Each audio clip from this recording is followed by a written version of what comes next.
लाडका भाऊ योजनेचा लाभ अधिकाधिक युवकांना मिळावा यासाठी शासनाने यासाठी घातलेली शैक्षणिक अट रद्द करावी। 18 वर्षावरील सर्वच युवकांना या योजनेचा लाभ द्यावा अशी मागणी स्वागत सामाजिक संघटनेच्या वतीने करण्यात आली आहे। संघटनेचे अध्यक्ष प्रीतम नरोटे यांनी पत्रकार परिषदेत सांगितलं, शासनाने बेरोजगार युवकांसाठी मानधन देण्याचा घेतलेला निर्णय लाडका भाऊ योजना चांगली आहे, केवळ यातील शैक्षणिक अट काढावी।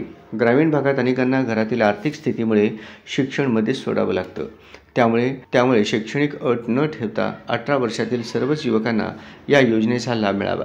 पत्रकार परिषदेत संघटनेचे पदाधिकारी सचिन लोखंडे, शिवानंद पुजारी, परशुराम राऊतराव, शिवानंद पुजारी आदी उपस्थित होते। सरकारने मुख्यमंत्री लाडका भाऊ योजना आश्वासन दिलेलं आहे, तरी त्याच्यामध्ये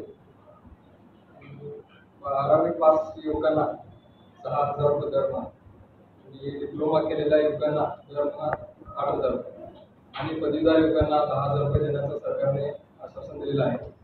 तरी सरकारला याबद्दल आपले मनपूर्वक आभार। आणि सरकारने नोकरी केलेल्या युवकांचा देखील सरकारने विचार करावा आणि बेरोजगारांचा तरी तुम्ही काहीतरी अडचण मदत करत असाल तर प्रत्येकांना सरसमान काहीतरी तुम्ही सरकारकडून योजना राबवण्यात यावी अशी सरकारला आपल्या स्वागत सामाजिक संघटनेकडून निवेदन आम्ही मुख्यमंत्री साहेबांना देऊन आलेलं आहे। तरी याचा योग्य विचार करून सरकारने बेरोजगार प्रत्येक शैक्षणिक अट न घालता युवकांना योजना राबवण्यात यावी।